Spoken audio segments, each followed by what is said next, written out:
Film की शुरुआत में हम देखते हैं कि एक आदमी जिसका नाम इश है वो जंगल के बीच में रहता है। वो एक बायोलॉजिस्ट है और अपने रिसर्च की वजह से शहर से बहुत दूर जंगल में रह रहा है। एक दिन रिसर्च के दौरान उसे जंगल का एक जहरीला सांप काट लेता है। वो बहुत घबरा जाता है और उसका फोन भी नीचे गिर जाता है। अब वो किसी को मदद के लिए कॉल नहीं कर पाता। उसने खुद ही अपना जहर निकालने की कोशिश की और हाथ को काट लिया, लेकिन इसका कोई असर नहीं हुआ। घर जाकर भी उसने हाथ काटा, लेकिन अब देर हो चुकी थी। जहर उसके शरीर में फैल रहा था और उसे अजीब अजीब हेलुसिनेशंस होने लगे। वो कई दिनों तक ऐसे ही पड़ा रहा। एक दिन वहाँ कई साइंटिस्ट्स आए उसे ले जाने के लिए। इस बात का उसे थोड़ा होश था, वो अभी जिंदा था, लेकिन उसके शरीर में कोई ताकत नहीं थी। उसने हिम्मत करके इन लोगों को आवाज देने की कोशिश की, लेकिन आवाज नहीं निकल पाई। और ऐसे ही सब लोग वहाँ से चले गए, ये सोचकर कि इश यहाँ नहीं है। सीन कट होता है और कुछ दिन बाद का सीन दिखाया जाता है। उसके हाथ का जो कट था उससे जहर बाहर निकल गया था और थोड़ा बहुत जहर जो दिमाग तक गया था अब ठीक हो रहा था। बस उसे थोड़े हेल्यूसिनेशंस आ रहे थे। होश में आते ही उसने तुरंत शहर के हॉस्पिटल जाने का फैसला किया। उसने अपनी कार साफ की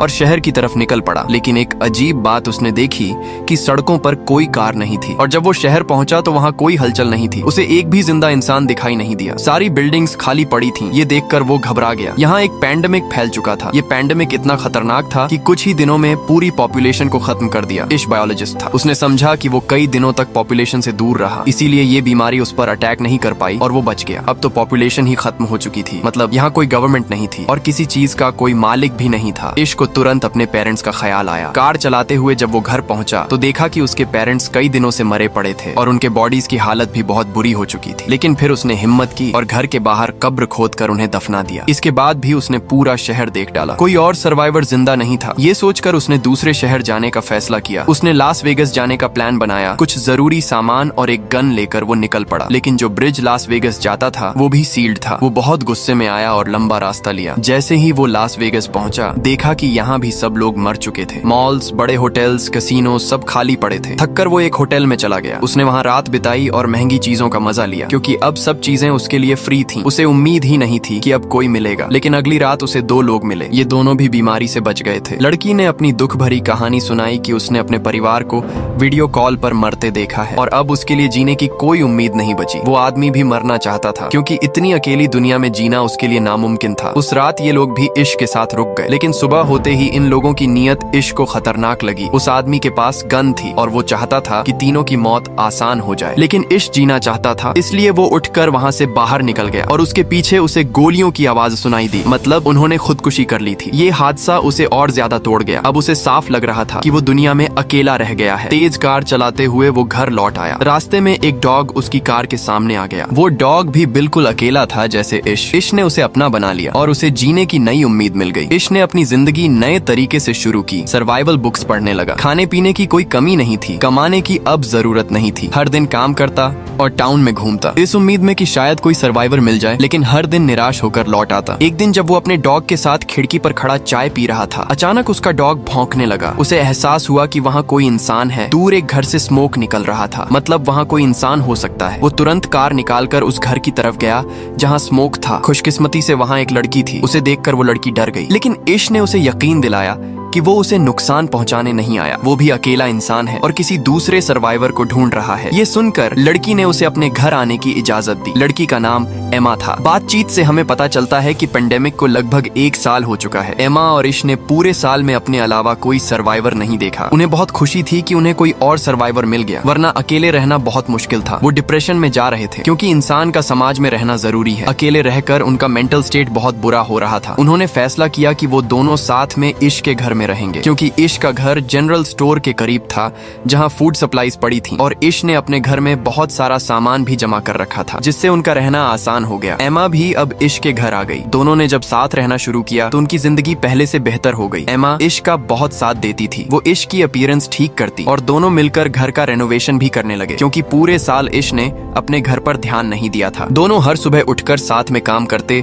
और अपने टारगेट्स पूरे करते। इन दोनों ने ये भी सोचा कि अगर पूरी दुनिया में सिर्फ यही दोनों बचे हैं तो इन्हें पॉपुलेशन भी बढ़ानी चाहिए। पहले ये दोनों का फैसला था, लेकिन जब इश को पता चला कि एमा प्रेग्नेंट है तो वो बहुत डर गया। उसे डर था कि उसके बच्चे इस अजीब दुनिया में सरवाइव कर पाएंगे या नहीं। एमा ने उसे हिम्मत दी कि सब ठीक होगा। इश जो बायोलॉजिस्ट था, उसने बुक्स पढ़कर बच्चे को जन्म देने के तरीके समझने शुरू किए, क्योंकि उसे पता था कि अब ये दोनों अकेले हैं और उन्हें ही ये काम करना पड़ेगा। साथ ही दोनों घर को परफेक्ट बनाने की कोशिश भी कर रहे थे। इश ने सोलर पैनल्स भी लगा लिए थे ताकि घर में इलेक्ट्रिसिटी की कमी ना हो, क्योंकि पेंडेमिक को बहुत वक्त हो चुका था। शहर जंगल जैसा बनने लगा था और जंगल के जानवर अर्बन एरियाज की तरफ आने लगे थे। ये उनके लिए बड़ा खतरा था, इसलिए उन्होंने घर के चारों तरफ फेंस बना लिया और जानवरों से बचने के लिए कुछ वेपन्स भी रख ली। इन लोगों ने खुद भी कई वाइल्ड एनिमल्स पाल लिए थे जिनसे उनकी जरूरतें पूरी हो रही थी। और ये लोग बहुत बिजी भी रहते थे।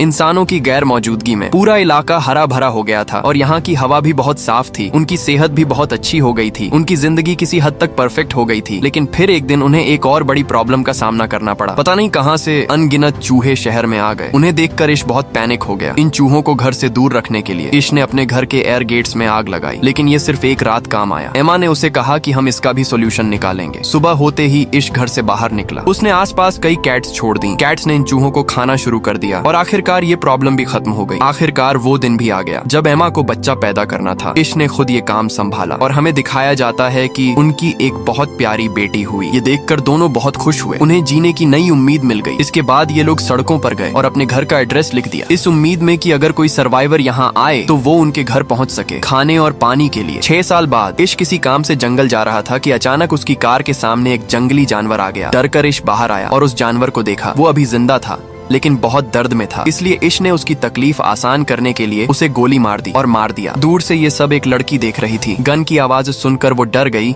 और भागकर जंगल में चली गई। इश ने भी उसे भागते हुए देखा और तुरंत उसके पीछे दौड़ा ताकि उसे पकड़ सके। इस लड़की को लगा कि इश उसे नुकसान पहुंचाएगा, लेकिन इश वैसा नहीं था। वो खुद भी सर्वाइवर्स की तलाश कर रहा था। जब उसने इस भूखी लड़की को एप्पल खाने के लिए दिया तो लड़की को समझ आया कि इश बुरा इंसान नहीं है। इश उसे अपने घर ले जाना चाहता था, लेकिन वो लड़की कार में उसके साथ नहीं बैठी बल्कि पीछे वाले ट्रंक में बैठ गई। घर लौटकर देखा गया कि लड़की ट्रंक से बाहर आने के लिए तैयार ही नहीं थी। घर में हमने देखा कि इतने सालों में इश और एमा के 2 बच्चे हो चुके थे और अब उनका तीसरा बच्चा होने वाला था। उन्होंने टाउन में हर जगह अपना एड्रेस लिखा हुआ था और उसी एड्रेस को देखकर 2 और सर्वाइवर्स उनके पास रहने आ गए थे, जिनका नाम था जॉर्ज और मरीना। और अब 1 साल से ये दोनों इश और एमा के साथ रह रहे थे, क्योंकि यहाँ किसी चीज की कमी नहीं थी। खैर, अब इश जंगल से लड़की को भी ले आया था, लेकिन वो लड़की अभी तक ट्रक से नहीं निकली थी। उसने पूरी रात ट्रक में ही गुजारी। सुबह मरीना उसे खाना देने आई तो लड़की डर गई और खाना फेंक दिया। फिर मरीना ने उसे समझाया और अपनी कहानी सुनाई। उसने बताया कि वो और जॉर्ज कई महीनों से इस अकेली दुनिया में भटक रहे थे। फिर उन्हें इश और एमा का एड्रेस मिला और वो इनके साथ रहने लगे। उसने ये भी कहा कि ये दोनों बहुत अच्छे लोग हैं और यहाँ किसी चीज की कमी नहीं है। उसकी बातें सुनकर लड़की थोड़ा शांत हुई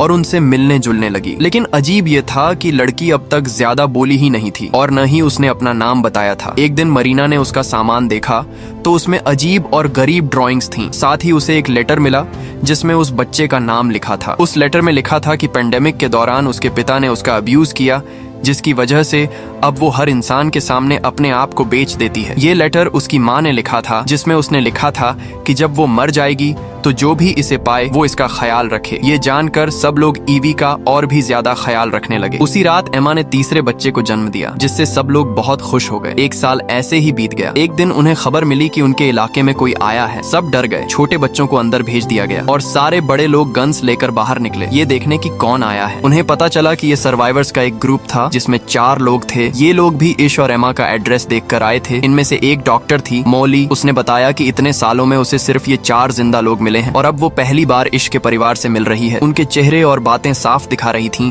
कि वो किसी को नुकसान नहीं पहुंचाएंगे, इसलिए इश और एमा ने भी उन्हें अपने परिवार में शामिल कर लिया। वैसे भी यहाँ किसी चीज की कमी नहीं थी। अब सब मिलकर एक बड़ा सोसाइटी बना सकते थे। इश ने इन नए लोगों को सर्वाइवल के रूल्स समझाए कि हमेशा अपने वेपन साथ रखना है, क्योंकि अब ये दुनिया जंगल जैसी हो गई है। कभी भी जंगली जानवर सामने आ सकते हैं। जब भी सप्लाईज लेने बाहर जाना हो तो हमेशा ग्रुप में जाना होगा, वरना कोई भी जंगली जानवर या और खतरा उन्हें नुकसान पहुंचा सकता है। ये सारे रूल्स बताने के बाद सब सप्लाईज लेने बाहर गए। मौली जो डॉक्टर थी वो मॉल और हॉस्पिटल से बहुत सारी सारी चीजें लेकर आई जो उनकी कम्युनिटी के काम आ सकती थी और जिनसे सबका इलाज हो सकता था। साल ऐसे ही बीतते गए और हमें पता चलता है कि इस पूरे ग्रुप में अब बहुत सारे बच्चे हो गए थे, बाकी कपल्स के भी बच्चे हो गए थे। अब उनकी कम्युनिटी बढ़ रही थी।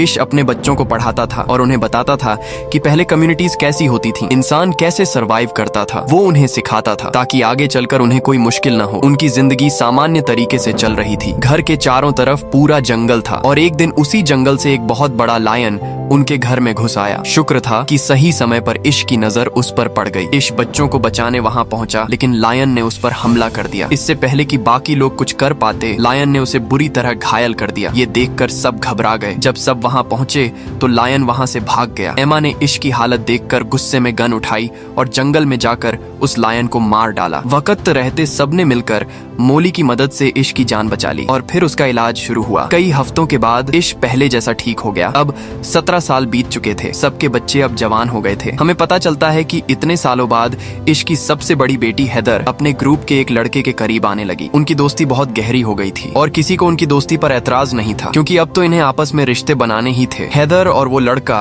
अब इस दुनिया को एक्सप्लोर करना चाहते थे और ये उम्मीद रखते थे कि शायद और सर्वाइवर्स मिल जाएं। इसलिए वो टाउन से बाहर जाना चाहते थे। किसी को भी इसमें ऐतराज नहीं था। सबने उन्हें गन्स और जरूरी चीजें दी और सफर पर भेज दिया। लेकिन उनके जाने के बाद एक और प्रॉब्लम खड़ी हो गई। उनके पास सारे रिसोर्सेज थे, लेकिन अब पानी की कमी सामने आने लगी। डैम पर जाकर उन्हें पता चला कि डैम का पानी खत्म हो रहा है और ये प्रॉब्लम उनके लिए जानलेवा साबित हो सकती थी। कुछ दिन बाद एक और सर्वाइवर्स का ग्रुप उनके इलाके में आया। उनके पास 2 ट्रक्स थे, लेकिन उनके पास पेट्रोल की कमी थी, जिसके लिए वो इश से मांगने आए थे। बदले में उन्होंने कहा कि हम तुम्हारी पानी की प्रॉब्लम सॉल्व कर सकते हैं, क्योंकि हमारे पास ड्रिल मशीन है और जमीन खोदकर अब भी पानी निकाला जा सकता है। इश को ये ऑफर बुरा नहीं लगा। उसने इन लोगों को अपनी कम्युनिटी में रख लिया, लेकिन सबको चेतावनी दी कि सावधान रहना, संभव है ये सर्वाइवर्स खतरनाक हों। फिर दिखाया जाता है कि अब ये लोग इश के घर में ड्रिलिंग कर रहे थे डील के हिसाब से। कई दिनों की मेहनत के बाद आखिरकार पानी निकल आया और सब बहुत खुश हुए। डील पूरी हो गई। इश के लोगों ने उन्हें ऑयल भी दे दिया और उस रात सबने मिलकर सेलिब्रेशन किया। सुबह होते ही इन लोगों को यहाँ से निकलना था, लेकिन इश ने देखा कि इस ग्रुप का लीडर चार्ली रात में चुपके से उनके एक कमरे से बाहर निकल रहा था और बाहर एक आदमी उसे देख रहा था। जब वो जाकर देखता है तो उसे पता चलता है कि उसने ईवी को टॉर्चर किया है। इश ने तुरंत अपनी पूरी कम्युनिटी को इसके बारे में बता दिया। ये सचमुच बहुत खतरनाक था। ईवी ने बताया कि चार्ली कह रहा था कि अब वो यहाँ से कहीं नहीं जाएगा, क्योंकि यहाँ बहुत सारे सप्लाईज हैं और उसके पास बहुत सारे गन्स भी हैं। ये सुनकर सब डर गए और इश को लगा कि अब उसे चार्ली को मार देना चाहिए। अगर वो चार्ली को नहीं मारेगा तो चार्ली पूरी कम्युनिटी को खत्म कर देगा, जिसे इतने सालों बाद बनाया गया है। सब चार्ली को मारने का इंतजार कर रहे थे, लेकिन कुछ लोगों ने कहा कि इस दुनिया में वैसे ही बहुत कम लोग बचे हैं। अगर हम चार्ली को मार देंगे तो पॉपुलेशन और भी कम हो जाएगी। तब इश ने कहा कि अगर हमने चार्ली को नहीं मारा तो हम सब भी मर जाएंगे। फिर सबने एक प्लान बनाया और बाहर जाकर चार्ली को चारों तरफ से घेर लिया। चार्ली कुछ कह पाता उससे पहले इश ने हथौड़े से उसकी जान ले ली और उसे दफना दिया। ये सब करने के बाद इश को बहुत बुरा लग रहा था। उसने पहली बार अपनी सर्वाइवल के लिए किसी को मारा था। वो जानता था कि ये गलत नहीं है। उसने ये सब अपनी कम्युनिटी को बचाने के लिए किया। फिर भी उसका मन दुखी था। सुबह होते ही इश और सबने चार्ली की ग्रुप को बताया कि उन्होंने उनके लीडर चार्ली को मार दिया है, क्योंकि उसने उनकी कम्युनिटी की एक लड़की को टॉर्चर किया था। चार्ली की मौत सुनकर उसका पूरा ग्रुप दुखी नहीं हुआ, बल्कि कुछ लोगों ने कहा कि चार्ली ने लीडर बनकर बहुत फायदा उठाया था। वो अपनी ग्रुप की लड़कियों को भी टॉर्चर करता था, इसलिए सब चार्ली की मौत से खुश थे, सिवाय उसके दोस्त के, जिसने बहुत गुस्से में चिल्लाकर विरोध किया। इश ने अब चार्ली के पूरे ग्रुप से कहा कि हमें किसी से दुश्मनी नहीं है, तुम सब यहाँ शांति से रह सकते हो, लेकिन ये लड़का नहीं, क्योंकि इसमें भी मुझे चार्ली जैसी ही गंध आ रही है। ये हमारे लिए खतरा बन सकता है। बाकियों की राय भी यही थी। सज्जा के तौर पर उन्होंने चार्ली के दोस्त को अपनी कम्युनिटी से बाहर निकाल दिया। शुरू में वो लड़का भाग निकला, लेकिन बाद में समझ गया कि वो अकेला बाहर सरवाइव नहीं कर पाएगा, इसलिए वो वापस आया। लेकिन इश ने अपनी कम्युनिटी की सिक्योरिटी के लिए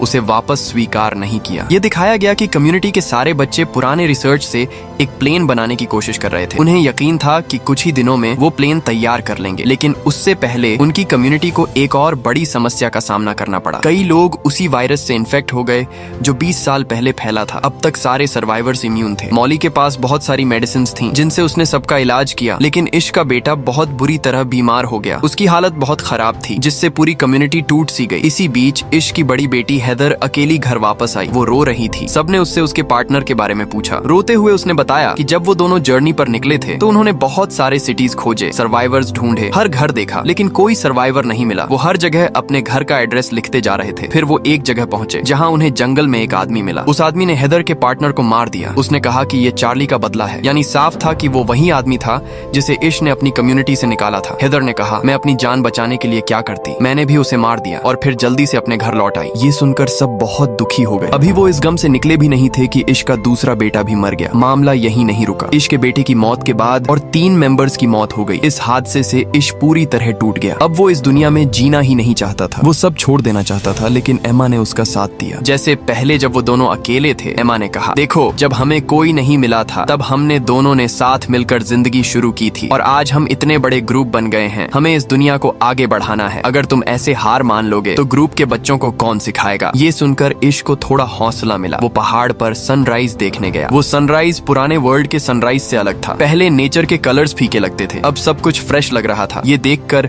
इश को एहसास हुआ कि ये पिछला वर्ल्ड नहीं है, ये एक नया वर्ल्ड है। वो अपने बच्चों को पुराने वर्ल्ड की तरह जीना सिखा रहा था। ये गलत था। अब उसे अपने बच्चों को नए वर्ल्ड में सरवाइव करना सिखाना था। घर लौटकर उसने बच्चों को स्पीच दी। हम अभी तक गलत दिशा में जा रहे थे। हम पुरानी दुनिया की तरह जीने की कोशिश कर रहे थे, लेकिन जब पुरानी दुनिया है ही नहीं तो फिर उसमें सरवाइव करने की ट्रेनिंग क्यों। ये नई दुनिया है और हमें इसके हिसाब से चलना होगा। इश ने कहा, अब से तुम वही सीखोगे जो नेचर तुम्हें सिखाएगा और जो इस दुनिया में सरवाइव करने के लिए जरूरी है। इस दुनिया में उनकी कम्युनिकेशन पूरी तरह बंद हो चुकी थी, इसलिए उन्होंने अपना कम्युनिकेशन नेटवर्क बनाने का फैसला किया। उन्होंने फिर से एक नया रेडियो बनाया जिससे उनकी कम्युनिकेशन मजबूत हुई। इसके बाद इश ने रोज नए सोशल इवेंट्स रखने शुरू किए जिनसे बच्चों को समझ आया कि कैसे इंसान साथ में रहकर सरवाइव करते हैं। अब इश अपने एफर्ट सिर्फ अपने तक नहीं रखता था। उसने कम्युनिटी से बाहर भी अपना सिटी रेनोवेट करना शुरू किया। उसने होटल्स फिर से बनाए, फिर उसने आसपास के सिटीज को भी रिपेयर करने का फैसला किया। फिल्म के पोस्ट क्रेडिट सीन में हमें दिखाया गया कि इश अपने पोते ग्रैंडसन के साथ है। वो उसे यही पूरी कहानी सुना रहा है। वो अपने पोते से कहता है, ये दुनिया अब हमारी जनरेशन की है, अब इसे आगे बढ़ाना तुम्हारा काम है। ये कहते हुए कहानी यहीं खत्म हो जाती है। अगर आपको ये कहानी पसंद आई हो तो वीडियो को लाइक जरूर करना